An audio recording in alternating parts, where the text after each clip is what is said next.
예, 반갑습니다. 인사드리겠습니다. 오늘 첫날이죠, 그죠? 심화 이론 강의 개강하는데 처음 수업 듣는 분도 계시죠? 그래서 인사드리겠습니다. 공법 강의하는 진창환입니다.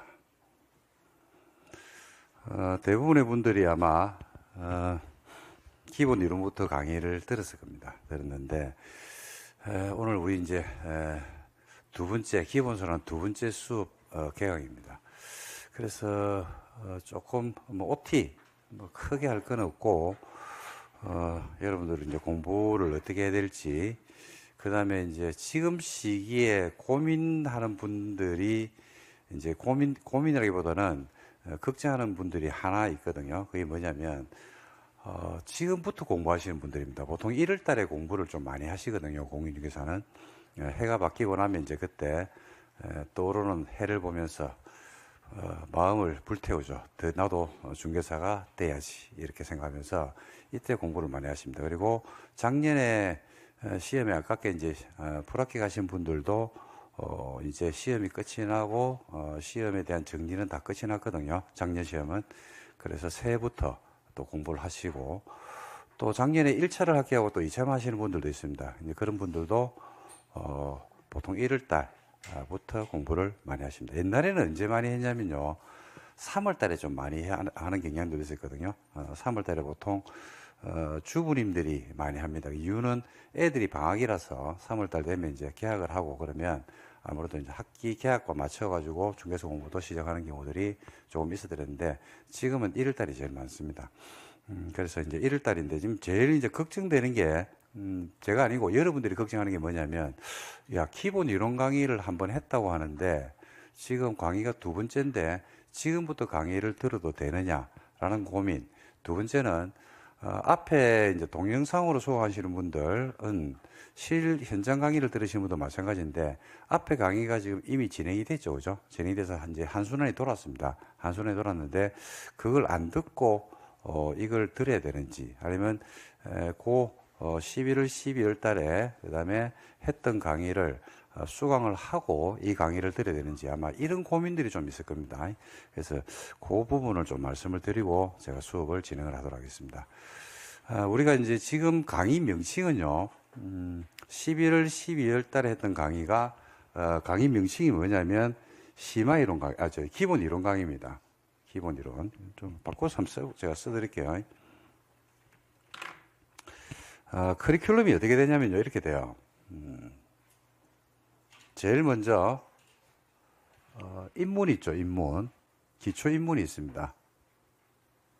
기초 입문이 있는데 기초 입문은 안 들어도 돼요. 이거는 글자 그대로 입문이라서 그냥 용어만 가지고 설명합니다. 근데 용어는 어차피 기본 이론, 심화, 요약, 문제를 하면서 계속 계속적으로 반복적으로 이루어지기 때문에 특별히 시간을 내서 들을 필요는 없습니다. 근데 만약에 예를 들어서 10월 달에, 작년 10월 달에 강의를 시작하든지, 수업을 시작하든지, 또는 공부를 새로 시작하는 분들이 있을 겁니다. 그럴 때는 여유가 좀 있으니까, 그럴 때는 들어두셔도 되는데, 그렇지 않으면 굳이 저희들이 권유하는 강의는 아닙니다.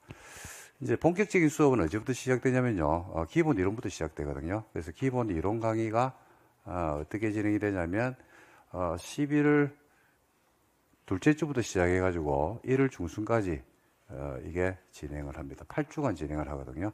그래서 글자가 이제 기본적인 내용들, 모든 과목에 대해서 가장 기본적인 내용들이 뭔지, 여기에 대한 전반적 내용을 설명을 하고, 그 다음에 밑바닥을 깐다, 이제 베이스를 깐다, 이렇게 생각하시면 되지 않을까 싶습니다. 그래서 기본 이론 강의를 진행을 하는데, 이거는 이제 끝이 났습니다. 끝이 났고, 지금 이제 그 다음 단계로 넘어가면 커리큘럼에 보면 심화 이론 강의라고 되어 있을 겁니다. 심화 이론. 여기 이제 언제까지 진행을 하냐면요, 1월 중순이죠, 그죠? 이것도 1월 중순부터 시작해가지고 언제까지 진행하냐면 2월, 3월까지 진행을 합니다. 3월까지 해서 10주간 진행을 합니다. 10주간. 10번을 한다는 얘기죠. 그래서 1년 중에서 가장 자세한 강의가 요 심화이론 강의입니다. 요 심화이론 강의에서 이제 여러분들이 이제 고민을 하는 이유가 어떤 말 때문에 고민을 하냐면, 요 글자 때문에 고민해요. 요 글자. 요 심자가 무슨 심자입니까? 깊을심으로 생각을 하시는데 아닙니다. 깊을심으로, 그러니까 이게 깊을심으로 생각을 하니까 지금 공부하시는 분들이 와, 나 처음 하는데 깊은 내용을 들으면 되나? 라는 이제 생각을 하게 되고요. 그 다음에 또 공부를 조금 이제 나름대로 이제 1월 달은 늦은 시기는 아니거든요. 늦은 시기는 아니고 딱 적당한 시기인데 지금 시기 하는데 왠지 느낌상으로 뒤처져 있다라는 느낌을 받기도 합니다. 받기도 하는데 심화 이론 강의로 해서 굉장히 깊은 내용을 하는 건 아닙니다. 깊은 내용을 하는 게 아니고 기본 이론 강의에서 수업을 하다 보면 기본적인 내용을 이제 여러분들에게 전달을 하거든요. 교수님들이. 전달하다 보면 이렇잖아요. 그죠? 덧셈을 모르는 상태에서 곱셈을 공부할 수는 없죠. 그리고 곱셈이 안 되는데 방정식을 공부할 수는 없지 않겠습니까? 그죠? 그죠? 2x는 4다라고 했을 때 x의 값이 2잖아요. 그죠? 그리고 2분의 x는 4요라고 했을 때 x의 값을 구한단 말입니다. 그러면 최소한 곱셈, 덧셈은 알아야지 되거든요. 그래서 수업을 하면서 기본 이론 강의를 할 때는 그런 걸 빼버려요.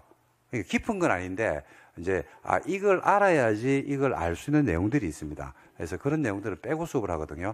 그러다 보니까 이제 그런 내용들이 이제 빠지고 수업이 진행이 되다 보니까 기본이라고 하고 심화 이론 강의는 여기에서 뺐던 내용들이 있어요, 없어요? 있죠. 그걸 여기에다 추가해서 하는 겁니다. 그러니까 그거만 하는 게 아니고 기본 이론에서 했던 내용을 한 번 더 합니까, 안 합니까? 당연히 한 번 더 하고 거기에다가 이제 빠뜨렸던 내용들을 추가해서 수업을 한다. 그래서 전체 공법으로 친다 그러면 공법 안에 있는 전체 내용을 싹 다 공부한다라고 보시면 되겠습니다. 그래서 이제 심화 이론 강의의 중요성에 대해서 제가 말씀을 드리면요. 심화 이론 강의는 1년 중에서 가장 자세한 강의가 심화 이론 강의다라고 보시면 되고 여러분들이 바이블, 그러니까 나름대로 기준점을 항상 어디에서 잡아야 되냐면 심화 이론 강의에서 기준점을 잡으시기 바랍니다. 우리가 이럴 수 있거든요. 예를 들어서 7월달, 8월달, 9월달, 뭐 6월달 이렇게 됐는데 우리가 이제 그때 되면 문제도 이런 데 본격적으로 풀고 그 다음에 점수를 올리는 작업들을 해야 한단 말입니다. 근데 어떤 특정 파트가 여전히 이해가 안 되고 점수가 잘 안 나오고 문제를 풀면 그 파트에서만 보면 틀리는 경우들이 있어요, 없어요? 있죠. 근데 대부분의 수험생들이 어떻게 공부를 하시냐면요. 그 틀리는 부분이 있으면 그 틀리는 부분에 있어가지고 해설 정도만 딸랑 보고 땜빵하고 말아버립니다. 땜빵을 한다는 이야기는 나중에 뭐 한다는 얘기가 다시 구멍이 뚫린다는 이야기죠. 그래서 그거는 어디에서 반드시 거의 대부분이 실수를 하냐면 시험장에서 가면 대부분의 실수를 하고 답이 2개, 3개로 보입니다. 그래서 그럴 때는 항상 원점을 타개하라고 이야기하거든요. 원점을 타개하라는 것은 그 부분이 이해가 좀 덜 됐기 때문에 제대로 이해를 하시는 게 맞다 이겁니다. 그럴 때는 어디로 가셔야 되냐면 이 강의로 돌아가셔야 돼요. 이 강의로. 예를 들어서 이제 공법을 공부하는데 지구 단위 계획 파트만 넣으면 왜 그런지 자꾸 답이 2개로 보이고 아직까지 지구 단위 계획이 뭔지 이해가 안 돼. 또는 투기 과열지구 분양가 상한제라는 걸 갖다 공부를 하는데 유난히 그 파트가 오면 약해. 그런 경우가 있을 수 있어 없어요? 있죠. 뭐 밑부에서 여러분 취득 시효가 난 유난히 약해요. 그런 경우가 있을 수 있거든요. 그런데 그때 대부분의 수험생들은 그 파트가 나오면 땜질하고 맙니다. 땜질하고 마니까 어떤 현상이 발생하냐면 땜질할 때는 만족스러운데 그게 시간이 지나면 영원히 복구가 잘 안 되고 여전히 약합니다. 근데 그 여전히 약한 거는 어디에서 반드시 허점을 드러내냐면 시험장에서 허점을 드러냅니다. 왜냐면요. 시험은 하루에 한 과목을 치는 게 아니고요. 하루에 전체 과목을 다 치러줘야 돼요. 전체 과목을 다 치러야 되니까 그 전에 시험 치는 날까지는 뭐가 되냐면 전체가 다 준비가 돼야 되거든요. 근데 어떤 파트를 땜빵 해놨단 말입니다. 그럼 시험 치는 날은 그 땜빵 된 게 메꾸어져 있을까요? 빵꾸가 뚫려져 있을까요? 구멍이 뻥 뚫려져 있습니다. 항상 그래요. 10년을 공부해도 항상 그래요. 항상. 그래서 여러분들이 심화 강의 중요성에 대해서 제가 어떻게 활용하는지에 대해서 말씀을 드리는 건데 문제풀이를 하든 아니면 여러분들이 모의고사를 치든 나름대로 우리가 하반기에 공부를 할 때 어떤 부분에 이해가 아직까지 덜 돼 있고 문제풀이가 잘 안 되는 경우 있잖아요. 그죠? 그럴 때는 어디를 찾아가셔야 되냐면 요 심화이론 강의를 찾아가 가지고 동영상을 활용해야 돼요. 동영상의 장점이 뭡니까? 그렇죠. 동영상의 장점이요. 선택과 반복이에요. 선택과 반복. 2개거든요. 선택과 반복. 그러니까 뭐냐면 제보고 예를 들어서 야, 니 지구 단위계 오늘 수업해라. 오늘 도시개발법 수업해라. 오늘 재개발 재건축 수업 좀 해라. 라고 하면 제가 수업을 합니까? 못 합니까? 못 하죠. 안 되잖아요. 기다려야 돼요, 여러분들은. 그 수업을 할 때까지 기다려야 된다고. 근데 동영상은요, 재개발, 재건축인 걸 뭐 하면 됩니까? 선택할 수 있다니까요. 두 번째 선택했죠? 그걸 갖다 몇 번? 여러 번 반복할 수 있어요. 그죠? 그래서 그 부분을 잘 활용하시면 상당히 효율적으로 공부를 할 수 있다. 그래서 꼭 말씀드리고 싶은 거는 공법만 그런 게 아니고 민법, 개론, 공시, 법령, 세법 어떤 과목이든지 여러분들이 공부를 하면서 우리가 공인중개사가 6과목이다 보니까 굉장히 양이 많습니다. 단지 이제 우리 시험의 단점이라 그러면 양이 많은 게 단점인데요. 양이 많고 생소한 게 단점이에요. 그나마 장점이라면 뭐냐면 점수를 60점을 받으면 평균 60을 받으면 합격한다는 거. 그게 유일한 장점이거든요. 그래서 그 단점적인 부분을 커버할 때는 심화 이론 강의에서 어떤 특정 부분을 선택을 하고 선택한 내용을 반복을 해서 숙지를 해서 구멍을 우리가 메워주는 작업들, 이런 작업들을 하셔야 됩니다. 그래서 그때 항상 바이블이 되는 게 뭐냐면 뭐더라? 심화 이론 강의다. 이렇게 여러분들이 생각하고 수업을 들으면 좋지 않을까 싶습니다. 그래서 오늘부터 이제 심화 이론 강의 날 건데, 심화 이론 강의를 할 때는요, 줄치 드릴 겁니다. 줄. 그 다음에 책도 읽어줄 거고요. 당연히 설명도 할 거고, 그 다음에 중요도 표시도 당연히 다 해드릴 거니까 저하고 같이 수업의 기준을 맞춰서 들으면 되겠습니다. 그 다음에 이제 말씀을 드린 김에 전체 커리를 말씀드리면요, 심화 이론 강의가 이제 끝이 나고 나면 그 다음에 이제 뭐로 넘어가냐면요. 그 다음에 뭐로 넘어가냐면 4월이 되죠. 그죠? 4월이 되면 이제 기출 특강을 합니다. 기출 문제를 가지고 4월에 5주간 합니다. 5주간 특강을 진행을 할 예정입니다. 그래서 이건 당연히 기출 문제집을 가지고 하는 겁니다. 그래서 이론을 한번 정리했죠. 그죠?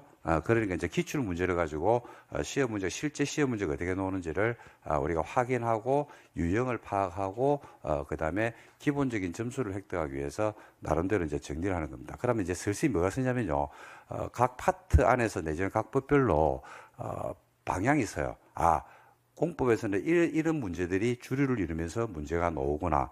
이런 문제들이 주로 자주 출제가 되구나. 라는 등등을 이제 파악을 하는 겁니다.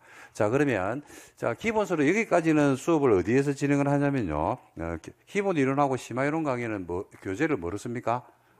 기본서로 쓰잖아요. 그죠? 기본서로 씁니다. 그리고 이제 요거는 당연히 뭐로 할까요? 기출 문제집으로 수업을 하겠죠. 그죠? 그러면 기본서로 수업했던 내용들이 이제 기출 문제를 둬서 약간 선명하게 흐릿했던 것들이 시험 문제가 어디에서 나오고, 그 다음에 어떤 파트가 집중적으로 좀 출제가 되고, 출제 빈도수도 다르겠죠. 어떤 파트는 10년간 기출 문제가 9문제가 나온 파트도 있고, 어떤 경우는 10년간 기출 문제가 2문제 나온 경우도 있고, 그러면 이제 강약 조절 이런 것들을 여러분들이 할 수가 있습니다. 근데 뭐 그거는 교수님들이 다 해줄 거니까 여러분들이 수업에 참여만 하면 돼요. 그럼 약간 방향성이 나오거든요. 근데 기본서를 가지고 시험장에 갈 수는 없죠. 기본서 6권을 담고 가려고 그러면 가방이 어마무시하게 무거워야 되거든요. 들고 배낭에 짐을 지고 가야 돼요. 그러니까, 그럼 정리가 안 되겠죠. 그죠? 기본서가 여러분들 최소 한 500에서 600페이지 사이가 되니까 6권만 해도 책 페이지만 따져도 3000페이지입니다. 그래서 이제 그 부분은 결국 나중에 압축 정리가 돼야 됩니다. 제일 좋은 압축 정리 자료는요, 내가 만드는 게 제일 좋아요. 수험생이 만드는 게 제일 좋은데 여러분들이 그걸 만들기에는 거의 불가능에 가깝습니다. 왜냐하면 어떤 내용을 압축을 하고 요약을 하고 정리를 하려고 그러면 그걸 알아야 돼요, 몰라야 돼요? 알아야 됩니다. 모르는 상태에서 요약을 해봐야 그건 아무 의미 없습니다. 나중에 다 버려야 되는 자료들이거든요. 그러니까 그때는 다른 사람이 힘을 빌릴 수밖에 없겠죠. 그래서 이제 그때 나오는 게 교수님들이 뭘 출간할 거냐면 요약집을 낼 겁니다. 그래서 이때 이제 기출이 끝나고 나면요, 요약집 수업을 하면서 기본에서 했던 내용을 갖다가, 그죠? 버릴 거는 버리고, 그리고 이제 서술 형식이 어떤 거는 처음에 공부할 때는 어떤 내용을 굉장히 자세하게 한 페이지로 설명을 해야 될 경우가 있는데 그게 이해가 됐어요. 이해가 되면 한 페이지가 필요가 없잖아요. 그죠? 어떤 키워드 하나로만으로도 충분한 경우가 있거든요. 여러분들이 기본 이론 강의 들으신 분들은 어느 정도 우리가 기본서에 지금 표현됐던 내용들이 어떤 거는 10페이지 되어 있던 내용이 실제로 판서를 하면서 정리를 하면 시간이 어느 정도로 절약이 되냐면 약 한 10페이지가 한 2페이지 정도로 정리되는 경우를 보셨을 거고, 그리고 2페이지만으로도 충분히 이해되는 경우들이 있거든요. 그래서 그걸 요약집을 낼 겁니다. 요약집은 수업을 그래서 어떻게 언제 할 거냐면 5월하고 6월 사이에 요약집 수업을 진행할 거고, 당연히 교재는 뭐를 쓸 거냐면 요약집이 나올 겁니다. 그래서 요약집을 보시면 돼요. 그래서 요약집이 이제 결국은 여러분들이 뭐라고 생각하시면 되냐면요, 내가 시험장에 가지고 갈 무기라고 생각하시면 돼요. 무기. 시험장에는 뭘 가져갈 거냐면 요약집을 가져갈 겁니다. 실제로. 그래서 요약집에다가 이제 모든 걸 다 넣어줘야 돼요. 요약집은 누가 만든 겁니까? 그렇죠? 저희들이 만든 거예요. 이걸 누구 거로 바꿔야 돼요? 내 거로 바꿔야 될 거 아닙니까? 그죠? 그러니까 내가 문제를 풀면서 약점이 있던 부분들은 여기다 표시를 해야 되겠죠? 그리고 요약집에는 이제 교수님들이 봤을 때 요약을 한 거거든요. 최소한 요약시켜주는데, 내한테는 좀 부족한 경우가 있을 수 있어요? 있죠. 그리고 이해가 좀 덜 되는 경우들이 있을 수도 있고, 그리고 나는 충분히 이해했는데 뭘 이걸 갖다가 요약이라고 하면서 뭘 이렇게 길게 써놨지라고 판단되는 부분이 있어요? 없어요? 그럼 나름대로 다시 줄이는 작업을 하면 내 거로 만드는 거예요, 한마디로. 그죠? 그래서 내 거로 만드는 것은 뭐냐면요, 책을 펼쳤을 때 예를 들어서 민법에서 점유권이 있다라면 점유권이라는 걸 딱 펼쳤을 때 책을 잡고 펼쳤을 때 점유권이 이쯤 있을 거라 펼쳤을 때 책 2-3장만 넘기면 점유권을 찾을 수 있는 정도로 내가 그 내용을 파악하고 있으면 된단 말입니다. 그래서 요약집을 이제 가지고 수업을 진행합니다. 수업을 진행하다 보면 완전히 내 거로 거의 대부분이 소화가 돼요. 소화가 되고 이제 진행을 할 거거든요. 그러면 이제 뭐가 오냐면 7, 8월이 됩니다. 이제 본격적으로 더워지거든요. 그러면 이제 뭘 할 거냐면 예상 문제집을 할 겁니다. 예상 문제집. 예상 문제집하고 기출 문제가 뭐가 다른데라는 분들이 하나 있거든요. 기출 문제는 글자 그대로 기출된 문제입니다. 시험이 출제된 문제. 그 예상 문제는 뭐예요? 그냥 예상 문제예요. 글자 그대로입니다. 그러니까 뭐냐면 기출 문제는 기출 문제에서 그대로 출제가 된 것들인데, 우리가 시험 문제가 어떻게 그러냐면 기출 문제가 동일하게 문제가 나오지는 않고요. 그 다음에 시험의 패턴이라는 게 있거든요. 시험의 패턴.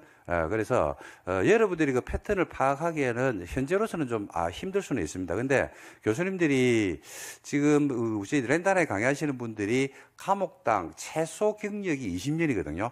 최소 20년. 20년 정도를 수업을 하다 보면 우리가 만시간의 법칙이라고 있는데, 만시간 이상씩을 다 수업하신 분들입니다. 그러니까 수업을 하다 보면 인위적으로 외우려고 외운 게 아니고, 수업을 하다 보면 자연스럽게 기출 문제가 머리에 들어와요. 기출 문제가 머리에 들어오니까 뭐를 파악할 수 있냐면 올해는 어떤 문제가 나오겠지라고 예상을 할 수 있고, 시험 문제의 변화의 패턴을 갖다가 매년 봐요. 이렇게 기출 문제 해설을 하고 그다음에 시험을 접하고 하다 보면 그걸 100%는 못 잡아내는데 약 한 8, 90%는 다 잡아내거든요. 그걸. 그래서 이제 문제를 약간 변형을 시킵니다. 기출 문제에 있던 내용을 변형을 시키고 그다음에 필요 없는 영역들 있죠. 그런 것들은 빼고 하는 등등의 작업을 합니다. 그게 예상 문제입니다. 그러니까 기출 문제보다는 수준이 좀 있을까요? 없을까요? 수준이 조금 높아요. 단계가 기출 문제보다는 조금 한 단계 업되는 단계라고 보시면 될 겁니다. 그래서 이 수업이 이제 언제 진행이냐면 7, 8월 달에 진행을 한다라고 보시면 되고, 요거는 이제 교재가 바뀌겠죠. 그죠? 뭐로 바뀐다? 예상 문제집으로 바뀝니다. 자, 그러고 나서 이제 9월이 8월 중순에 원서를 쓰거든요. 8월 중순, 8월 15일경 되면 여러분들이 이제 원서 접수를 합니다. 그러고 나면 그때 예상 문제 풀이 할 때쯤 되면 뭐가 오냐면 100일이 깨지고 시험이 진짜 얼마 안 남았다라고 하는 이제 시그널이 막 옵니다. 오고 나면 예상 문제집이 끝이 나죠. 그리고 나면 이제 남은 기간이 이제 9월, 10월이거든요. 9월, 10월 서서히 이제 반팔이 이제 긴팔로 바뀌는 시기입니다. 9월이 되면 뭘 하냐면 쪽집게 백선, 그 다음에 동형 모의고사, 이러면 끝입니다. 동형 모의고사는요, 이 동형 모의고사란 말이 고유명사거든요. 고유명사인데 처음 하시는 분들한테는 이게 고유명사라고 해도 무슨 말인지는 어렵죠. 그죠? 먼저 백선부터 설명드리면요. 백선은 시험에서, 그 해 시험에서 출제 가능성이 가장 높다는 파트를 공법 같으면 전 영역에서 문제를 몇 개를 끄집어내냐면 100문제를 끄집어냅니다. 100문제를 끄집어내서 요거 가지고 시험에서 이제 계속 연습을 하는 겁니다. 문제 수준은 좀 높아요. 이거는 중상 이상으로 다 맞춥니다. 중상 이상으로. 왜냐하면 그 정도 맞추면 하는 다 맞춘다고 생각하거든요. 그래서 여기에서 이제 100선을 내고, 그 다음에 동형 모의고사는 뭐냐면 매월 치르는 전국 모의고사가 있고, 모의고사가 이제 두 가지 종류가 있는데, 전국 모의고사는 매월, 저희들이 이제 4월 달부터 이제 전국 모의고사를 치르거든요. 매월 토요일 날, 주말 마지막 주 토요일 날 전국 단위로 시험을 치릅니다. 시험 치는 인원들이 보통 한 4월에 시작을 하는데 4월 달에 시작할 때 한 1000명 정도부터 시작을 하거든요. 그러면 응시하는 분도 있고 안 하는 분도 있습니다. 그러면 인원수가 어떻게 될까요? 4월, 5월, 6월, 7월 이렇게 되면 어떻게 될까요? 인원수가 점점점 늘어나겠죠, 그죠? 그래서 최종적으로 뭐 한 4,000명, 5,000명까지 시험을 치르는데 이제 그게 이제 전국 모의고사입니다. 이 동일 모의고사는 뭐냐면요, 이 해석을 하면요, 시험하고 우리 공인중개 시험하고 동일한 형태의 모의고사를 치른다라고 보시면 돼요.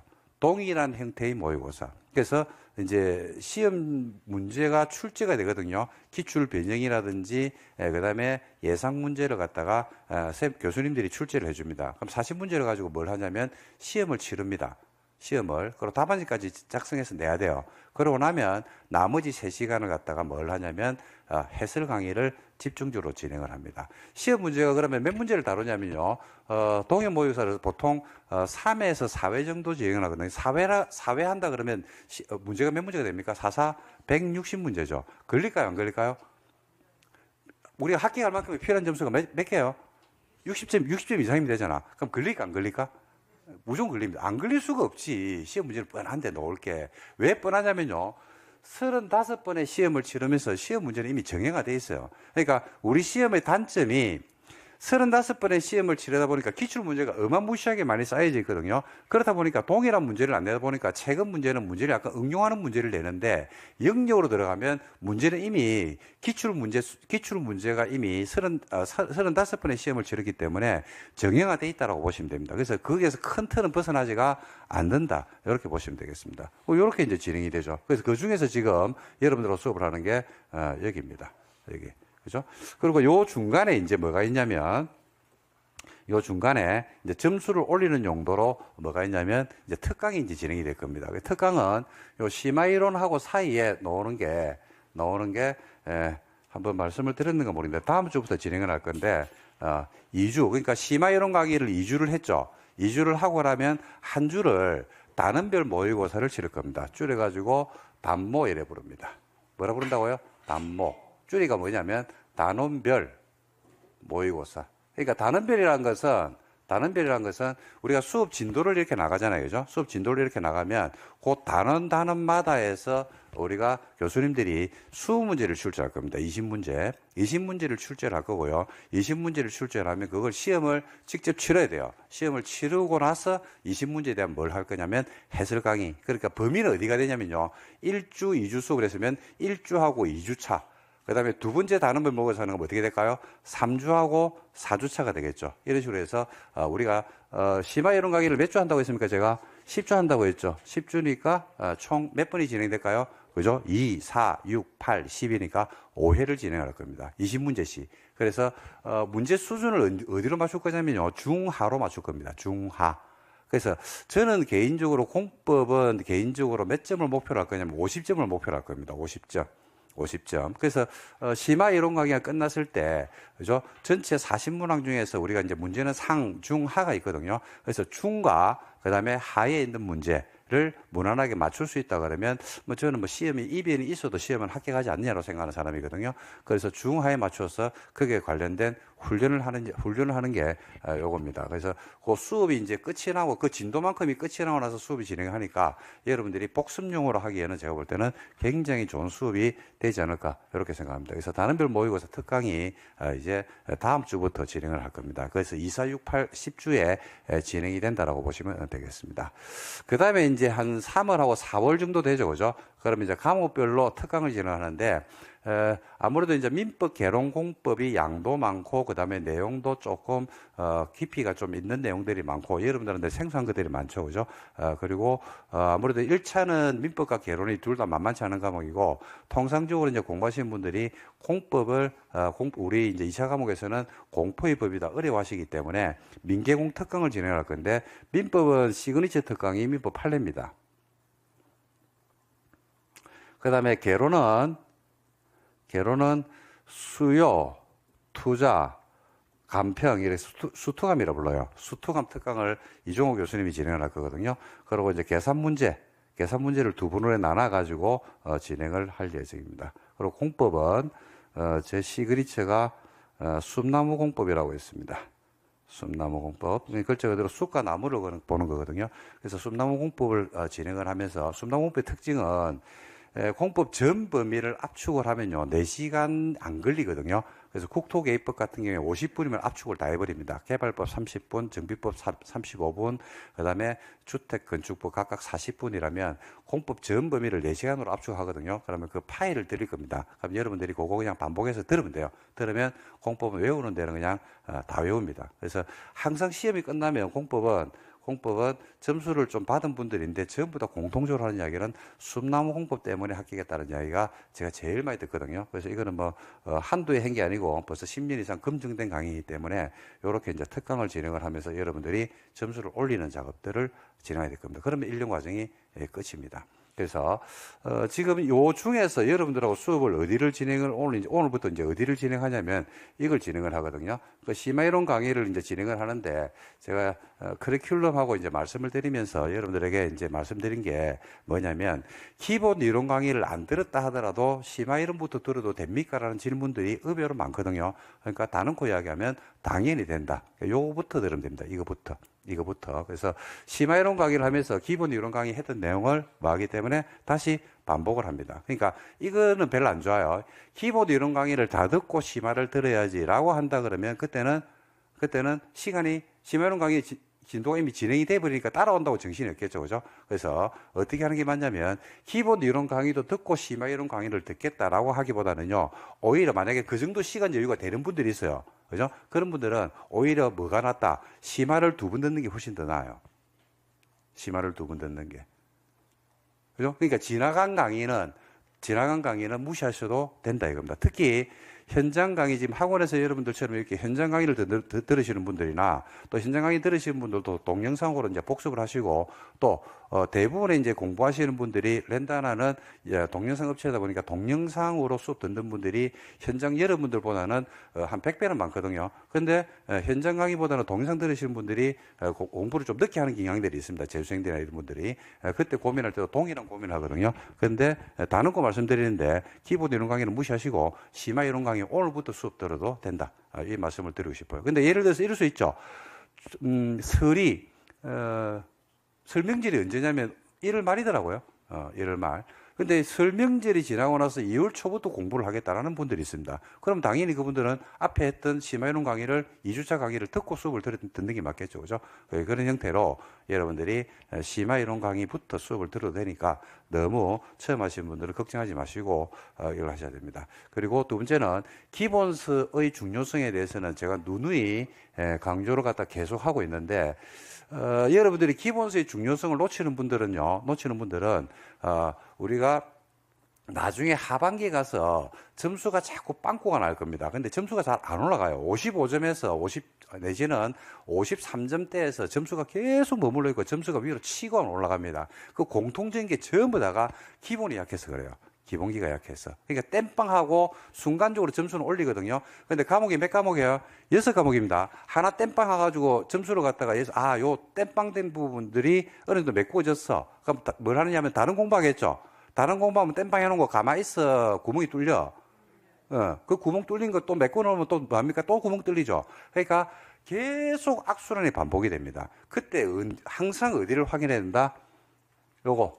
이걸 확인해가지고 원점 타격을 해야 됩니다. 그래야지 그 부분이 내 점수로 남아있을 수 있습니다. 이거는 근데 굳이 우리 시험이 아니라 하더라도 우리가 여러분들 뭐 회사 생활을 하든 아니면 운동선수가 운동을 하든 아니면 여러분들 뭐 수영을 다니는 분들도 있고 또 골프를 치는 분도 있고 테니스 치는 분도 있고 헬스를 하는 분도 있고 뭐 다 하시잖아요. 그죠? 그리고 주부님들은 뭐 뭘 또 댁에서 음식을 하기도 하고. 자, 그러면 뭐가 원래보다도 품질이 좀 떨어지는 게 있어요. 운동선수가 잘하는 애가 갑자기 잘 못한다든지, 골프를 갖다 10년 했는데 갑자기 공이 안 맞는다든지, 그죠? 운동을 하는데, 요즘 효과가 별로 없다든지. 그러면 우리가 그 전문가들이 코칭을 해주거든요. 뭐라고 이야기합니까? 기본에 충실하는 이야기는 정말로 어릴 때부터 많이 들었던 이야기 아닙니까? 기본에 충실해라. 기본에 충실해라. 이거죠. 기본에 충실해야 됩니다. 그게 학습의 기본입니다. 어떤 공부든지, 공부뿐만 아니라 다른 것도 마찬가지고, 제가 금방지게 이런 이야기, 여러분한테 이런 이야기 하면 안 되는데, 기본에 충실해야 됩니다. 항상 모든 원리는 어디 있냐면요. 이상한 데 있는 게 아니고, 기본에 있습니다. 기본. 색다른 데서 시험 문제 나오고, 그런 건 일도 없습니다. 절대로 없습니다. 기본에 충실하면 점수는 여러분들이 원하는 점수는 철철 넘치게 받을 수 있으니까 너무 걱정하지 마시고 이제 하나하나 해나가면 되지 않을까 싶습니다. 그래서 오늘 이제 심화강의 첫날이라서 여러분들에게 심화이론 강의를 이제 어떻게 앞에 있는 강의를 어떻게 해야 될 것인지에 대해서 궁금해하시는 분들이 많을 것 같아서 여러분들에게 설명을 드렸으니까 그런 부분들 가지고 이제 수업을 진행을 하면 안 되겠나 이렇게 생각합니다. 자, 요 정도 OT를 진행을 하고 그 다음에 심화이론 강의부터 그 다음에 심화이론 강의부터 공법 수업을 혹시 처음 들으시는 분들 계시면 우리 학원에 계시면 처음 있습니까? 예. 그러면 기본 이론 강의에 가면 첫날 수업이 있거든요. 첫날 첫 시간 첫 시간하고 둘째 시간 거기 보면 여러분들 공부하는 방법 그 다음에 앞으로 어떤 공법이란 과목이 어떤 과목인지 등등에 대해서 OT를 해놓은 게 있거든요. 그 굉장히 좋은 강의고, 그거는 이제 시험 강의 들으시는 분들도 마찬가지인데, 공부를 하다가 우리가 초심이라는 거는, 유지되면 그 사람 아니거든요.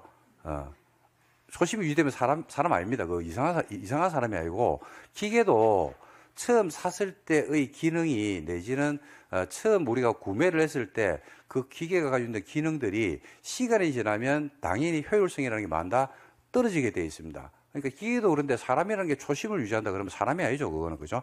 그래서 나중에 여러분들도 공부를 하다 보면 약간의 매너리즘에 빠진다든지 그럴 때가 있거든요, 하반기에. 그럴 때는 언제 강의를 한번 들어보시라고 꼭 제가 말씀드리냐면 11월 달에 했던 첫 수업의 각 과목별 강의를 꼭 한번 들어보시라고 이야기를 합니다. 그러면 그때 들었던 기억도 있고요. 그리고 그때 첫 수업을 할 때 저뿐만 아니라 다른 과목 교수님들도 주옥 같은 이야기들을 그때 많이 뱉어내거든요. 실제로 그렇습니다. 그리고 그게 왜 주옥 같은 얘기가 될 수밖에 없냐면 통상적으로 11월 둘째 주에 첫 수업을 진행을 하거든요. 그럼 시험 합격자 발표가 났을 때겠습니까? 아직 안 났을 때겠습니까? 안 났을 때요. 합격자 발표는요, 시험 일로부터 딱 한 달 뒤에 나거든요. 그러니까 작년 시험이 10월 26일 날 시험을 치르고, 저희들이 개강을 11월 11일 날 했습니다. 그러니까 시험을 치르고 교수님들도 첫 수업이에요. 그래서 굉장히 시험의 방향, 그러니까 작년 시험 문제를 보고 올해 시험은 내가 어떻게 수업을 했는지 방향도 잡고 이렇게 하기 때문에 그 OT 강의가 굉장히 좋은 강의입니다. 그래서 1시간 또는 어떤 과목들은 2시간 하는 경우도 있는데 공부 방법에 대한 것들은 거의 대부분이 1시간 정도 교수님들이 하실 겁니다. 그리고 이제 그 과목별 특징이나 이런 것들에 대해서도 간간히 말씀을 드리고 있으니까 기본 이론 강의를 들을 때는요, 그 첫날 수업했던 그 정도는 여러분들 시간 날 때 그건 각 잡고 듣는 거 아닙니다. 각 잡고 볼펜 잡고 이렇게 듣는 게 아니고 그냥 팔짱 끼고 이래 가지고 그죠? 그냥 심심할 때 그럴 때 한번 쭉 들어두시면 상당히 도움이 되지 않을까 싶으니까 그런 부분들도 참고를 하시면 되겠습니다. 그리고 수업 이제 현장 강의 들으시는 분들은요, 공부하시면서 깝깝하고 막 답답할 때가 있거든요. 답답할 때 있으면 공부하는 방법적인 그러니까 내하고 비슷한 처지에서 다 공부를 하시니까 스트레스나 이런 것들은 굉장히 많을 겁니다. 그럴 때는 요 동료들끼리 해결을 하면 되는데 만약에 공부하는 방법이나 이런 것들이 궁금한 게 있죠, 그죠? 그럴 때는 동료들끼리 해결하면 안 됩니다. 공부하는 방법이나 이런 부분들은 동료들끼리 해결하면요, 낭패를 당합니다. 낭패를. 아시겠습니까? 예를 들어서 예를 한번 들어볼게요. 내가 헬스를 갔는데 나는 온 지가 지금 이제 얼마 안 돼. 근데 이 양반이 헬스를 한 1년 한 것 같아. 근데 헬스를 하는 사람한테 물어봤어. 물어보면 어떻게 자세나 이런 것들이 제대로 나올까요? 안 나올까요? 안 나옵니다. 골프 치러 갔는데 배우러 갔거든요. 근데 옆에서 그 말 많이 하는 사람들이 있어요. 괜히 옆에 가지고 이래야 된다 저래야 된다. 그 말 들으면 는다 안 는다? 안 느는 거 알고 있죠? 그러니까 뭐냐면 떨어지는 방법을 공유하는 경우들이 굉장히 많아요. 그리고 특히 이제 굉장히 죄송스러운데 유튜브라든지 블로그 이런 데 보면 장수생들이 글을 많이 올리지 초수생들은 글을 잘 안 올리거든요. 장수생들이 글을 올릴 때는 우리 학원도 마찬가지입니다. 장수생들이 휴게실에서 막 공부를 이렇게 해야 되라고 이야기를 하잖아. 그러면 그 이야기는 공부의 바른 방향이겠습니까? 본인의 합리하겠습니까? 그렇죠. 그렇죠. 그러니까 예를 들어서 공부를 갖다 지금 2년치 하고 3년치 하고 있어. 그 사람은 공인중개사 공부가 어렵다고 이야기하겠습니까? 쉽다라고 이야기하겠습니까? 공인중개사 공부를 3년 하고 있어. 그럼 어렵다고 이야기할까요? 쉽다고 이야기할까요? 어마무시하게 어렵다고 이야기합니다. 그래서 하지 말라고 이야기합니다. 왜냐면 내가 3년을 했는데 어려워야지 내가 3년이 합리화되지 않나. 근데, 여기 장수생들 갑자기 고개를 숙이는데, 장수생들을 갖다가 어떻게 폄하시키자는 말은 아니고, 그 말이 아니고, 그렇게 이제 스트레스를 풀고 이런 거는 좋은데, 공부하는 방법적인 부분은 저는 여러분들이 특히 현장 강의 듣는 분들은요, 너무 환경이 좋잖아요.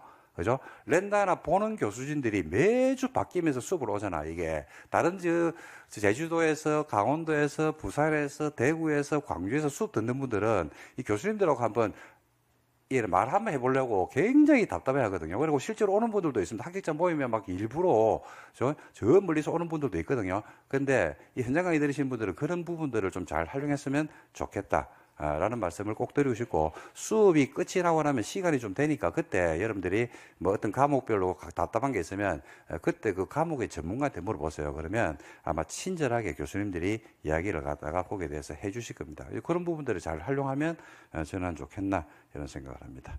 자, 요 정도 말씀을 드리고 이제 수업을 진행을 해 보도록 하겠습니다.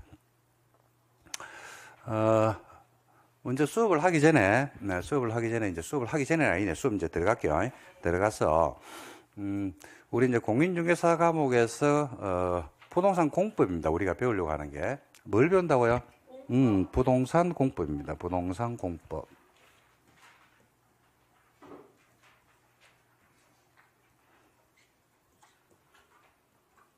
그러니까 뭐 나이냐면 사법은 아니죠. 사법이 아니고 공법입니다. 그래서 전반적인 이제 공법이 많은 과목인지에 대한 설명들은 간단하게 제가 10분 정도 설명을 하고, 그 다음에 수업을 연결해서 한번 진행을 해보도록 할게요. 이거는, 11월, 12월 기본 이론 강의를 또 한번 한 건데, 이제 그걸 좀 더 압축해서 이제 공법 수업을 오늘 첫날 진행을 해야 되니까, 첫 수업이니까 한번, 여러분들에게 말씀을 드리겠습니다. 이, 법을 배울 때는요, 법에 있는 용어들이 있습니다. 그 용어들이 그냥 쓰여지는 건 아니거든요. 그래서 왜 하필이면 우리 시험 과목을 부동산 공법을 해놨을까? 또 처음 하시는 분들은 부동산 공법이라고 하는 우리가 법률이 우리나라에 있는 거로 착각하는 경우도 있습니다. 우리나라에 부동산 공법이라는 법은 있어요, 없어요? 그런 법은 없습니다. 그런 법은 없고 이거는 시험 과목으로 존재하는 거거든요. 근데 명칭이 뭐냐면 부동산 공법입니다. 부동산 공법. 근데 부동산 공법인데 부동산이 뭔지 알죠? 부동산은 토지하고 건물로 구성되어 있고, 풀어서 쓰면요, 토지공법이면서도 무슨 공법이냐면 건물공법입니다. 그러니까 시험에서는 뭐가 출제하냐면요, 토지하고 건물 둘 다 출제합니다. 토지에서 시험 문제가 몇 문제가 나오냐면 26문제가 나올 거고요. 그 다음에 건물에서 시험 문제가 14문제가 출제가 될 겁니다. 토지가 어려울까요? 건물이 어려울까요? 둘 다 어렵죠. 둘 다 어렵지. 뭐가 토지가 뭐해서 둘 다 어렵지.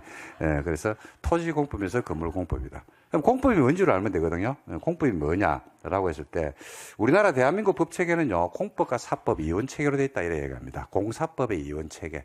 그러니까 사법의 대표적인 법률로서 여러분들이 배우고 있는 게 민법이죠. 그죠? 사법은 사인과 사인 사이에, 개인과 개인 사이에 법률 분쟁이 발생했을 때 그 법률 분쟁을 해결하는 도구로서 사법 관계라는 게 존재를 합니다. 근데 공법은 그렇진 않다는 이야기죠. 그래서 사법이 사인과 사인 사이에 발생하는 법률 분쟁을 해결한다라고 한다 그러면 공법은 그런 건 알겠죠. 그래서 공법은 우리가 누구의 관계를 규율한다고요? 국가 내지는 지자체와 같은 공적 주체하고 누구의 관계를 규율한다? 대국민적 관계를 규율하는 게 공법입니다. 그죠? 그래서 법이라는 거는요, 혼자 있을 때는 법이라는 게 필요 없습니다. 아담 혼자 살 때는 법이 필요 없어요. 그죠? 아담 혼자 살 때는 법이 뭐 필요한 게 지 마음대로 해피면 되는데. 근데 누가 나타나는 순간에 갈비뼈를 뽑아가지고 이불을 만드는 순간부터 법이 생기는 거예요. 규범이라는 게 만들어진다 이겁니다. 그죠? 그래서 우리가 법은 항상 관계 설정 속에서 만들어지는데 사법이라는 법률의 관계 설정은요, 사인과 사인 사이에 발생하는 문제를 해결하는 게 사법이라는 영역으로 보습이 되어 있고요. 공법은 사인과 사인이 아니고 그죠? 국가나 지자체와 같은 공적 주체하고 누구의 관계를 규율한다? 대국민적 관계를 규율하는데 사법은 사인과 사인 사이의 법률 관계를 규율하다 보니까 어떤 원리가 지배를 하냐면요. 그죠? 개인과 개인의 위치가 누가 하나가 힘이 세다고 해서 그게 더 위에 있고 그러지는 않는다는 이야기죠. 그래서 둘이는 힘의 균형이 뭐하더라? 동등하다는 얘기입니다. 그래서 평등 내지는 대등의 원리가 사법의 일반 원리입니다. 그래서 여러분들이 민법에서 요즘 그런 말 쓰는가 모르겠는데 사인과 사인 사이의 법률 관계에 있어 가지고 둘의 힘의 균형이 동일하기 때문에 그죠? 민법의 가장 밑바닥 원리는 뭐냐면요, 사적 자체 원리입니다. 그죠? 그래서 사적인 문제를 너 스스로가 해결해라. 힘의 균형이 어떻게 한쪽으로 쏠려 있습니까? 동등합니까? 동등하거든요. 그래서 너가 알아서 해결하는 얘기입니다. 근데 공법은 이제 그렇지는 않다는 이야기죠. 공법은 그렇지는 않고 사인과 사인 사이에 우리가 발생하는 법률 분쟁을 해결하는 게 아니고 누구 국가나 지자체하고 대국민적 관계를 규율하는 게 공법입니다. 그럼 국가나 지자체가 국민하고는 대등한 위치에 있겠습니까? 우월한 지에 있겠습니까? 그렇죠? 우월한 지에 있겠죠. 국가 지자체 깡패입니다, 야들. 국가나 지자체 같은 깡패가 국민보다는 어떤 지위에서 우월한 지위에서 국민들에게 뭘 가하는 게 공법입니까? 규제입니다. 뭐 해랍니까? 하지 말합니까? 하지 말합니다. 공법이 수험생들한테 어렵게 와닿는 이유가요, 전부 다가 책장을 넘기면 전부 다 하지 말합니다. 하지 마라. 잔소리하는 거예요. 계속 잔소리하는 겁니다. 하지 마라. 하려면 뭐 받아라? 허가 받아라, 인가 받아라, 신고해라, 동의 받아라, 뭐 해라 등등으로 계속 규제를 가하는 겁니다. 이게 왜 어렵냐면요, 여러분들은 규제를 가하는 입장입니까? 규제를 받는 입장입니까? 규제를 받는 입장이거든요. 규제를 가해 본 적이 없어요. 이 공법을 누가 잘하냐면요, 공직에 계시면서 또는 계셨다가 나중에 은퇴를 해가지고 공인중개사 공부하시는 분들이 있거든요. 그분들은 공법을 잘해요. 왜냐면 공직에 계셨기 때문에 뭘 했겠습니까? 국가나 지자체 일을 했잖아요. 그죠? 그러니까 규제를 가하는 일을 많이 해봤거든요. 그러니까 그게 약간 체득화되어 있습니다. 그러니까 그 원리나 이런 것들을 좀 쉽게 파악하십니다. 근데 일반적인 경우에는 규제를 갖다가 내가 가하는 입장보다는 규제를 받는 입장이거든요. 그래서 약간 어렵게 와닿습니다. 그래서 앞으로 공부를 하실 때는 여러분들이 공법을 하나의 규제법으로 여러분들이 보시면서 공부를 하시면 됩니다. 그래서 부동산 공법은요, 여기 지금 써 있는 글자를 그대로 읽으면 부동산 공법이에요. 한번 읽어볼게요. 부동산 공법이 뭔데라니까? 자, 뭐에 대해서? 토지하고 건물에 대해서 누가? 국가 내지는 지자체가 국민보다는 어떤 지위에서? 우월한 지위에서 뭘 가하는 것이다? 규제를 가하는 게 공법입니다. 규제. 그래서 뭐 여러분들이 알고 있는 투기가일지구, 분양가 상한제, 건축허가, 사업계획 승인, 사업시행기인가 뭐 등등 해가지고 어마무시한 규제들이 가하는 이제 책 안에 나와 있는 이유들이 이제 바로 그런 것들이죠. 근데 국가나 지자체가 국민들에게 우월한 지위에서 규제를 가하는 게 공법이라고 했는데 이걸 조금 다르게 한번 접근을 시켜볼게요. 제가 토지나 건물을 다른 말로 하면요, 뭐라고 이야기를 할 수가 있냐면, 토지나 건물이 뭐예요? 다른 말로 하면 그렇죠. 토지나 건물은 다른 말로 하면 부동산 요 있다 이가 그죠? 재산권이라 해요. 재산권에 대한 뭐더라? 규제라고 보면 돼요. 부동산 공법은요, 재산권을 규제하는 겁니다. 재산권은 크게 나누면 그죠? 유체재산권, 무체재산권, 그죠? 그러니까 우리가 지금 부동산은 뭐 유체예요, 무체요? 유체죠. 무체재산권은 여러분들 가수들이 가지고 음원, 그 다음에 제가 하는 강의, 눈에 보이지 않는 것들이 무체재산권입니다. 그리고 유체재산권 눈에 보이는 것들이죠. 그래서 유체재산권 안으로 들어오면, 그죠? 부동산하고 뭐가 있다? 동산이 있습니다. 그 중에서도 동산이 아니고 부동산에 대해서 뭐 하는 거다? 규제를 가는 겁니다. 그러면 국가는 국민의 재산권을 규제하면 돼, 안 돼? 국가는 국민의 재산권을 규제하면 돼, 안 돼? 그죠? 왜냐면 우리 헌법에, 대한민국 헌법은, 대한민국이 추구하는 정치 이념 내지는 경제 이념들이 대한민국 헌법에 다 들어와 있거든요. 대한민국은, 그죠? 정치 이념으로 자유민주주의 국가를 택하고 있습니다. 그리고 경제 이념으로서는요, 자유시장 경제 질서를 택하고 있거든요. 자본주의 국가다 이렇게 얘기하잖아요. 그죠? 그러니까, 우리가 국민의 재산권은 규제 대상이 아닙니다, 이거는. 그죠? 그러니까 규제하면 안 된단 말입니다. 근데 뭘 하고 있다? 규제를 하고 있다는 얘기죠. 규제를 하고 있다. 이게 여기서 이제 요 키를 푸는 게 공법이 아주 공법의 맨 밑바닥에 저 지하 100층에 있는 핵이 바로 요거예요. 요걸 풀어야 돼. 요게 이제 공법 문제의 답을 찍을 때, 모르는 문제가 아니라 답을 찍을 때 요 원리대로 해서 답을 찍으면 의외로 답에 굉장히 근접하게 갈 수가 있거든요. 자, 그래서 재산권에 대한 규제라고 했거든요. 그럼 재산권은 규제를 하는 게 원칙이다. 안 하는 게 원칙이다. 안 하는 게 원칙이거든요. 안 하는 게 원칙이에요. 근데 규제를 하고 있단 말입니다. 근데 여러분들이 재산권 규제를 받고 있어, 안 받고 있어? 받고 있죠? 내가 여러분들 부동산 가지고 있으면 부동산을 마음대로 활용 못 하잖아요. 규제 받고 있단 말입니다. 우리 일반적으로 동산하고 부동산이 있다 그러면 어디가 규제가 좀, 동산하고 부동산에서 어디가 규제가 좀 덜 합니까? 동산이 좀 덜하죠. 동산 중에서 제일 우리가 처분의 자유가 가장 많이 보장되어 있는 게 뭐라고 이야기하냐면 현금이라고 얘기합니다. 현금. 그죠? 그러면 현금이 있다. 여러분 현금이 주머니에 5만 원 있어요. 5만 원이. 5만 원 있으면 이건 여러분 마음대로 쓸 수 있어 없어요? 5만 원을 갖다가 현금 5만 원 있다 그러면 마음대로 이게 재산권이잖아. 동산이잖아. 현금 5만 원이 여러분 있다니까. 이 주머니에 있다고. 그러니까 마음대로 쓸 수 있어 없어요? 마음대로 쓸 수 있으면 내가 물어봤겠어 안 물어봤겠어? 마음대로 쓸 수가 있어? 빨리 이야기해라. 뒷일은 어차피 내가 다 알아서 한다. 아니, 그러니까, 뭐 물어봤을 때, 잠시 생각하고 그냥 말씀하시면 됩니다. 내가 틀리면 어떡하지? 라고 생각하지 마시고, 틀리는 게 당연한 거거든요. 자꾸 틀려야 돼요. 자꾸 틀려야 돼. 자, 5만원 마음대로 쓸 수 있다, 없다? 마음대로 못 써요. 안 돼, 마음대로 못 써. 마약 못 사요. 우리나라는. 총도 못 사. 미국은 살 수 있는데 우리나라는 못 사. 아니, 내가 가지고 있는 현금인데 내 마음대로 못 쓴다니까. 막아놨다니까요. 막아놨잖아. 마약 못 사잖아. 파는 데가 가르쳐 줄까? 파는 데 어딘지. 가르쳐 줄 테니까 나중에 찾아오세요. 총을 못 산, 총 살 수 있어? 파는 데 가르쳐 줄까요? 나 안다니까 파는데. 근데 사면 뭐해? 처벌받는다니까요. 그래서 마음대로 안 돼요. 미국에서는 총을 살 수가 있는데 우리나라는 안 된다고. 그래서 왜 안 되는데 라고 했을 때 이게 열쇠거든요. 왜 안 되는데 라고 했을 때 공공복리 때문에 이걸 막아놨어요. 뭐 때문에 막아놨다고요? 공공복리. 그래서 우리나라 헌법에 보면요. 이거는 지금 시험하고 상관없으니까 그냥 여러분들이 그냥 팔짱 끼고 들어도 됩니다. 팔짱 끼고. 우리나라 헌법에 보면 이런 말이 있어요. 헌법 23조에 국민의 재산권 행사의 자유는 보장이 된다. 두 번째, 그 재산권 행사는 보장은 되는데 네 마음대로 행사하면 돼, 안 돼? 안 되고 공공복리에 적합하게 행사해라. 이렇게 나옵니다. 공공복리에 적합해라 이 말이죠. 그래서 공공복리에 적합하게 행사해야 되기 때문에 공공복리에 적합하지 않으면 규제를 할 수가 있다 없다? 있다 이겁니다. 그래서 모든 재산권 행사의 규제의 법적 근거는요. 어디에 있냐면 어디에 있다? 공공복리입니다. 공공복리. 이게 굉장히 중요한 말이거든요. 시험에는 안 나오는데 이게 공공복리죠. 그래서 우리가 국민의 기본권 행사의 자유는 보장이 된다, 안 된다? 돼요. 국민의 기본권은 보장이 돼요. 내 신체의 자유, 언론의 자유, 그죠? 그 다음에 집회의 자유, 그죠? 종교의 자유, 직업 선택의 자유, 어마무시한 자유가 있거든요. 보장이 돼요. 그건 천부인권. 누가 준 게 아닙니다. 하늘로부터 부여받은 권리입니다. 근데 이 자유권이 100% 보장이 됩니까? 100% 보장되는 건 아니에요. 아니죠. 그래서 규제를 할 수가 있다니까요. 어떤 목적으로 규제하냐면 우리 헌법의 명문에 규정이 나와요.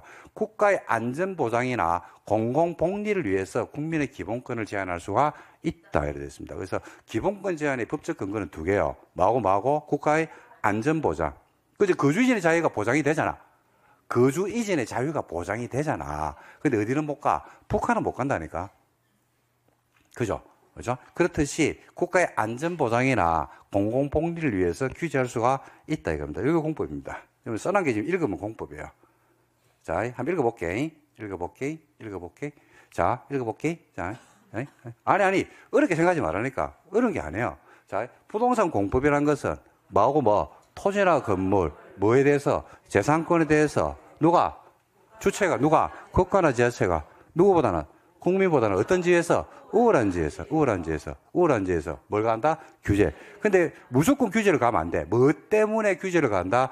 공공복리를 달성하기 위해서 규제를 가는 거예요. 그럼 공공복리 목적이 없는 규제가 들어와. 그러면 그 규제는 정당화될 수가 없어요. 그래서 그게 위헌이에요, 위헌. 그래서 우리나라에서 위헌 판결이 돼가지고 없어진 부동산 규제들이 어마무시하게 많습니다, 옛날에. 여러분들이 혹시 여기 뭐 젊은 친구들은 기억을 못 할 수 있는데 연세가 좀 있는 분들은 옛날에 노태우 정부 시절에 토초세라고 있어요. 토초세, 토지초과 이득세, 토지 소유 상한제라는 제도들이 있어요. 뭐 기억나시는 거 모르는데 그런 제도들이 옛날에 우리나라에 실제로 있었다니까요. 근데 그런 제도들이 다 무슨 판결이 났다? 위헌 판결이 나서 다 없어져 버렸어요, 지금. 그죠? 왜? 그게 공공복리보다는 공공복리 목적을 달성하기보다는 그게 과다라고 생각이 된 겁니다. 그래서 헌법재판소가 그다 위헌 판결을 내가지고 다 제도를 없애버렸습니다. 그리고 지금 쓰는 제도 중에서 우리가 여러분들이 알고 있는 토지거래 허가제, 네, 그 다음에 그린벨트 개발 제한구역, 그죠? 분양가 상한제 이런 것들도 헌재에서 다 판단 다 받았습니다. 근데 헌법재판소에 전부 다 무슨 결정이 났다? 합헌 결정이 다 떨어진 제도들입니다. 예, 그래서 이런 제도들이 정당화되기 위해서는 이런 공공복리 목적의 규제가 필요하다 이렇게 보시면 되는데, 자, 이게 부동산 공법이거든요. 이게 부동산 공법인데 그러면 제 말 한번 들어봐봐요. 그러면 우리 대한민국에요.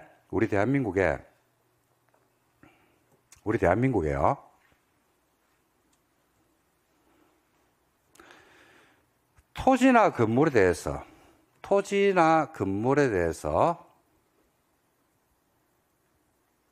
공공복리를 달성하기 위해서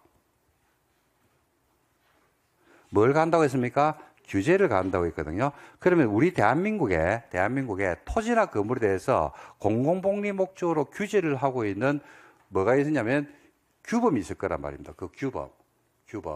그러면 그 규범의 종류가 이 대한민국 전체 법 체계 안에 대한민국에서 수만 개의 법률안이 있겠습니까? 여러분들이 알고 있는 거는 그 중에서도 극히 일부, 제가 알고 있는 것도 극히 일부겠죠. 근데 우리가 알지 못하는 수만 가지 규범이 있단 말입니다. 그러면 토지나 건물에 대해서 공공복리 목적으로 규제를 가하는 게 대한민국 전체 규범 안에 몇 개나 될까요? 규범의 종류가 몇 개나 있을까?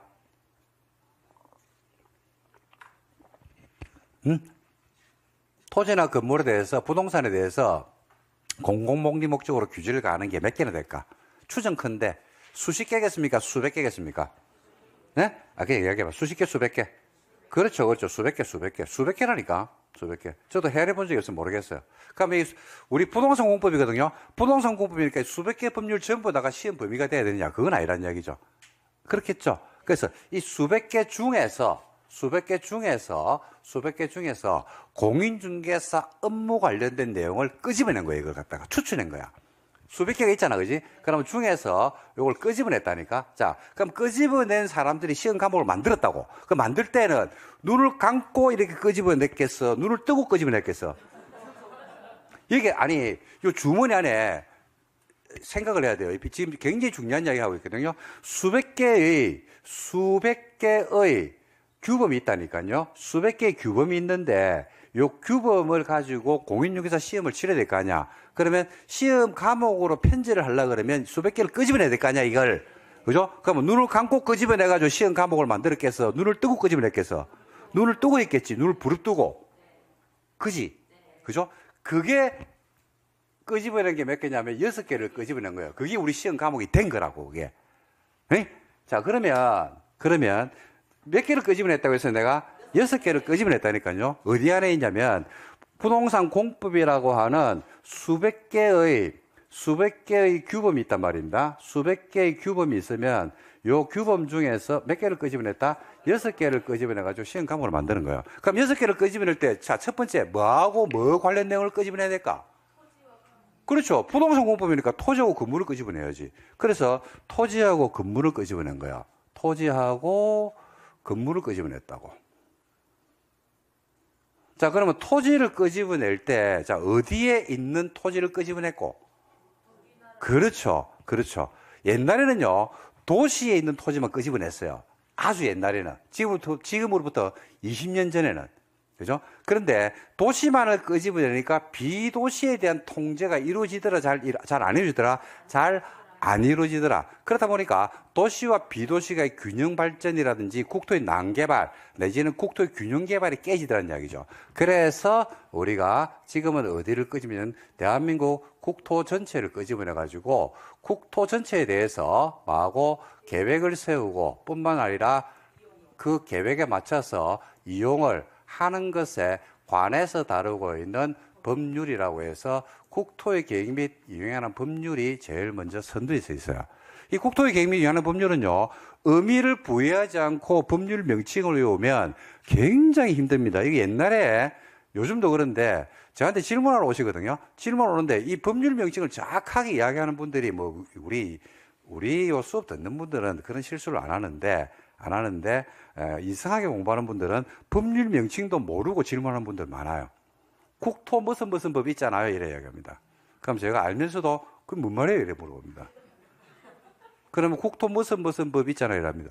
뭔 말이냐고. 정확하게 뭘 질문하고 싶은지 법률 명칭을 알고 오라고. 그러니까 질문에 기본이 안 돼 있는 거야. 질문에 기본이 안 돼 있다고. 내가 뭔가를 질문하려고 그러면 그 질문하고자 하는 법률 명칭이 뭔지 정도는 내가 익히고 와야 되는데 그게 익혀지지 않은 상태에서 질문이 왔다는 것은 대답을 해줘봐야 왜냐면 그분의 머릿속에는요 공법의 6개의 법률이 머리에 자리를 안 잡고 있어. 그래서 답을 해줘봐야 그 답을 해준 내용이 어디로 들어갈지를 몰라. 도시개발법으로 들어갈지 국토계획법으로 들어갈지 정비법으로 들어갈지도 나도 몰라. 그거는. 그러니까 순간 땜지는 되는데 안 되는 거예요. 그러니까 가장 기본적인 내용을 자꾸 무시하시면 안 됩니다. 그리고 이 법률 명칭은요, 흥분했네, 첫날부터. 자, 이게 뭐야? 컵? 종이컵이라고 이야기하잖아요. 종이컵. 이걸 왜 종이컵이라고 이야기해? 그죠? 왜 국토계획법이냐면요. 그죠? 명칭은 그 내용을 품고 가야 돼요. 뭐든지. 사람의 이름도 어느 정도는 내용의 의미를 부여하려고 하는 거거든요.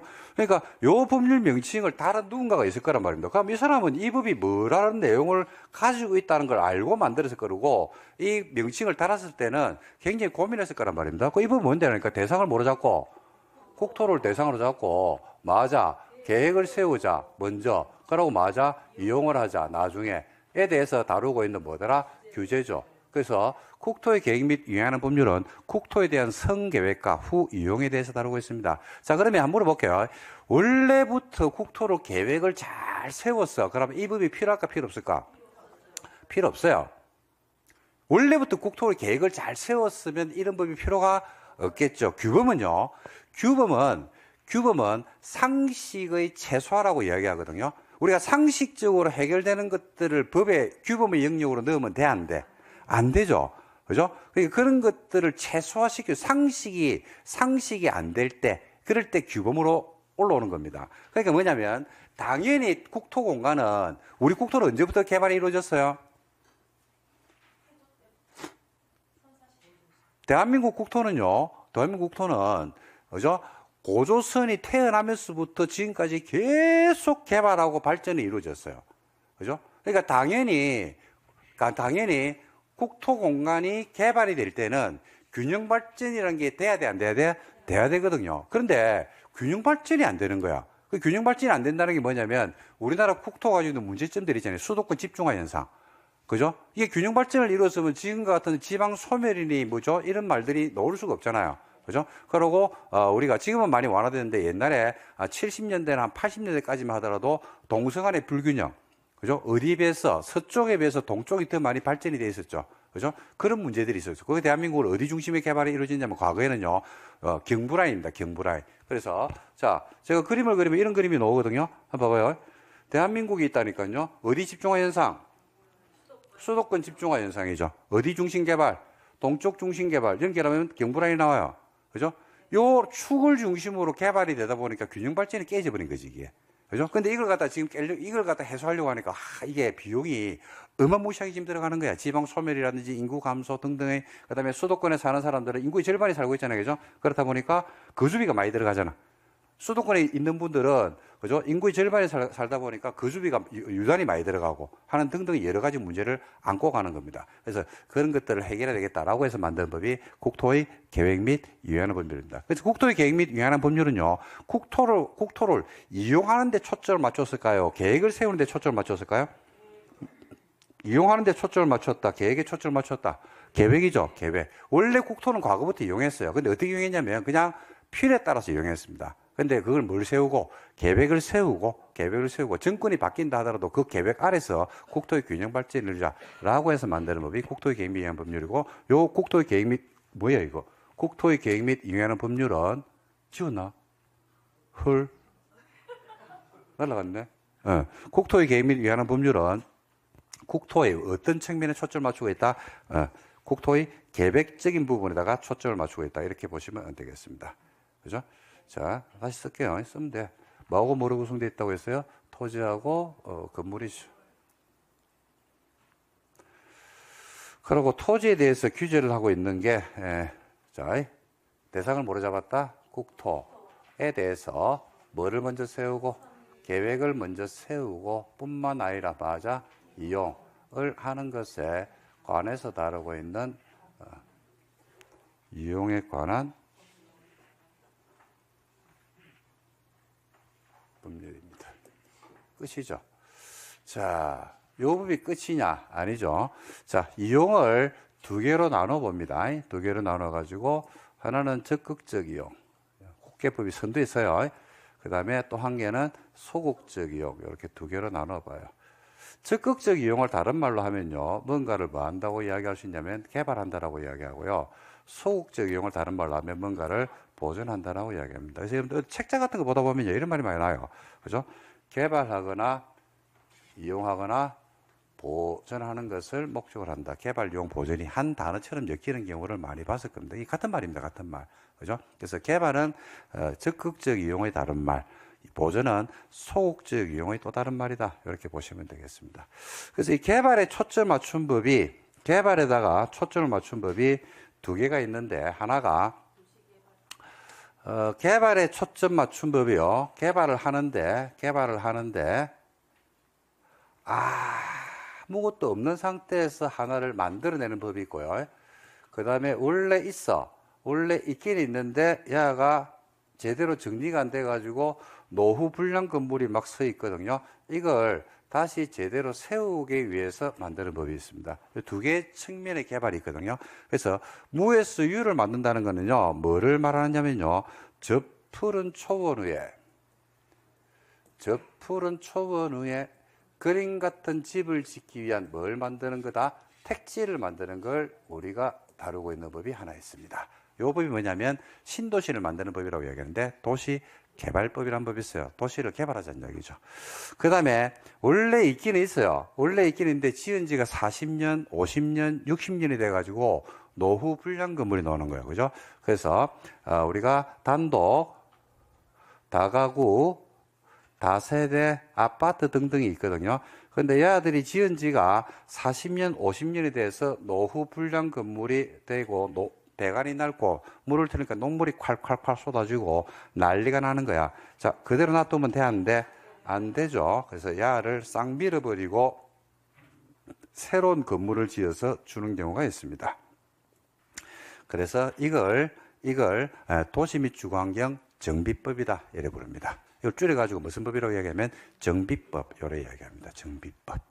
그래서 국토의 계획 및 이용에 관한 법률을 선두에 세워놓고요. 그 이용이란 측면을 성계획 아래서 이용이란 측면을 적극적 이용인 개발로 들어오면 무에서 유를 만드는 뭐가 있다고요? 원래 있는데 비실거리죠, 그죠? 비실거리는 걸 똑바로 세우는 게 뭐 있더라? 정비법이 있더라. 그 다음에 보존에 초점 맞춘 법이 하나 있는데, 그게 바로 여러분들이 많이 들어봤던 농지법이라는 법이 있습니다. 농지는 뭐의 대상이 아니다? 개발의 대상이 될 수는 없어요. 농지는 개발의 대상이 아니고 뭐의 대상이더라? 보존의 대상입니다. 우리도 역시 우리 앞 세대가 잘 보존했던 농지를 물려받아가지고 지금 쓰고 있거든요. 거기에다가 산업단지를 만들고 신도시를 만들고 이런 식으로 개발 용도로 쓰고 있는데, 농지는 현 상태에서는 개발의 대상보다는 뭐의 대상으로 볼 수 있다? 보존의 대상으로 볼 수 있습니다. 자, 그러면 토지 관련해서 지금 여러분들에게 몇 개의 법을 소개했습니까? 그렇죠? 벌써 4개 소개했죠. 국계법, 그 다음에 무해수유를 만드는 개발법, 그 다음에 원래 있는데 청소하는 법이 정비법, 그 다음에 보존의 대상이 농지법. 이런 벌써 4개예요, 4개. 그죠? 그 다음에 이제 건물 관련해서 2개의 법률이 있는데요. 이거는 여러분들이 다 들어봤어요. 하나가 뭐 있더라? 건축법, 또 한 개가 주택법이라는 법이 있습니다. 이 건물 관련해서 다루는 법이거든요. 그래서 건축법하고 주택법은요, 뭐가 다르냐면, 건축법은 한 번에 짓는 게 29개 이하를 짓죠. 그러면 건축법 규제로 들어옵니다. 한 번에 짓는 게 몇 개 이하라고요? 29개 이하를 지으면 건축가 받고 지어야 돼요. 그런데 주택법은요, 한 번에 짓는 개수가 30개 이상이 돼버리죠. 그러면 주택법 영역으로 들어온다. 이렇게 해서 개수 차이라고 보시면 됩니다. 그러니까 우리 한국과 같은 상가 건물, 단독주택 등등을 지을 때는 어디 규제를 받게 돼 있고, 건축법 규제를 받게 돼 있습니다. 그리고 여러분 댁 근처에 빌라가 있는데 그게 29세대 이하죠. 그럼 뭐 받고 지는다? 건축 허가 받고 지어요. 그리고 건축허가 받고 지었기 때문에 주택법 통제 영역으로 안 들어오거든요. 그로 청약 통장이 필요 없이 선착순으로 분양할 수 있고, 평당 5개 분양할 수도 있고, 그죠? 각종 투기과열지구, 조정대상지역, 분양가 상한제, 주택법에는 그런 규제를 받는다 안 받는다? 안 받습니다.